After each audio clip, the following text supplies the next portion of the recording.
Hey everyone, how's it going? So what am I working on now?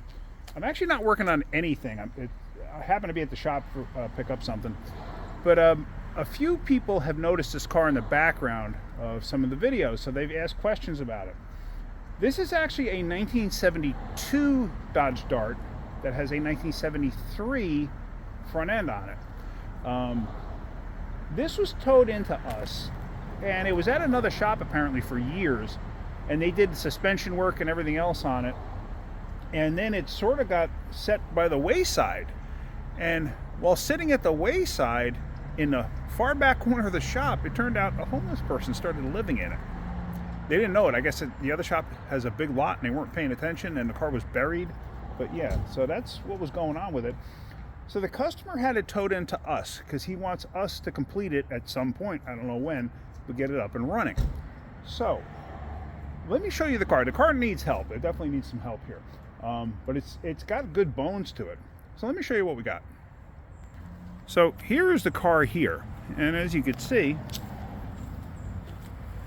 it's got aftermarket disc brakes in there with what appears to be like a factory style caliper. And the reason I'm saying that is because of that clip down there. See that silver clip? It looks to be like a factory style. Also, it's got rear disc brakes. The car is reasonably straight.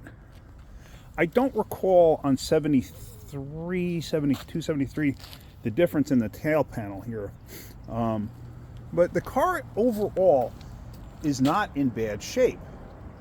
It's actually pretty decent. But yeah, you can see this thing's had some work done to it. The smell inside is atrocious, I will say that. But you can see the gauges and stuff like that. But whoo, man, does it kick inside. But it's definitely got good bones to start with. Now, underneath the hood, I don't know what this is. I know it's an old Mopar small block. The LA, I believe they called it.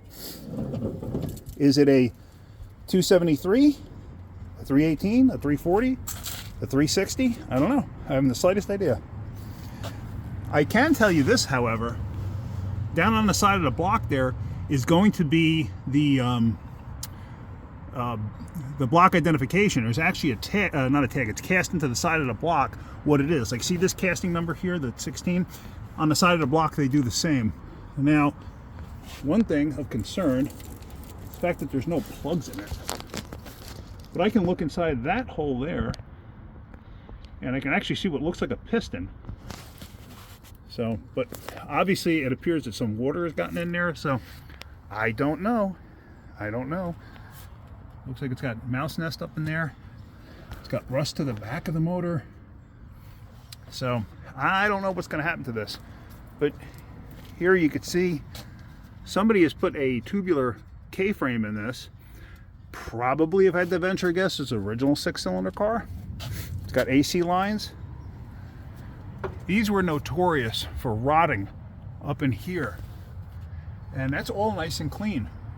Basically where the inner fender structure meets over by the firewall, where this seam is, they were notorious for rotting there.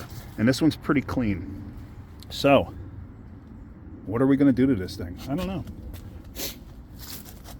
I was told it's a 72, but like I said, this is a 73 nose. How do I know that? A 72, the hood actually came and met the edge here. There was no actual nose piece here, valence panel, whatever you want to call it.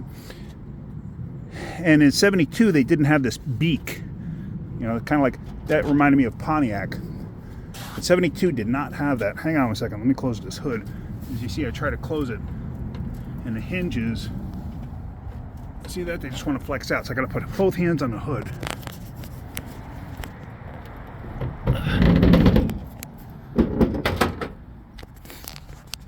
So, but anyway, I figured I'd just show you guys that, let you actually see what it is. Obviously not a perfect car by any stretch of the imagination, but actually it's pretty good bones to start with. I don't know what other parts he has. I'm very familiar with these older A-body Chryslers. Big fan of them. I used to love them. Haven't owned one in quite a long time. These drive really well, I will say that. But yeah, so hopefully one day I'll actually get to this thing and start making videos on it of trying to get this thing back together. My suggestion, in all honesty, is going to be disassemble the motor and let's see what's going on with it, because I got a funny feeling water got in it. But we'll find out. All right, guys. Hopefully you got something out of that. If you did, hit that like button. If you could, please subscribe. All right, have a great day. Keep wrenching.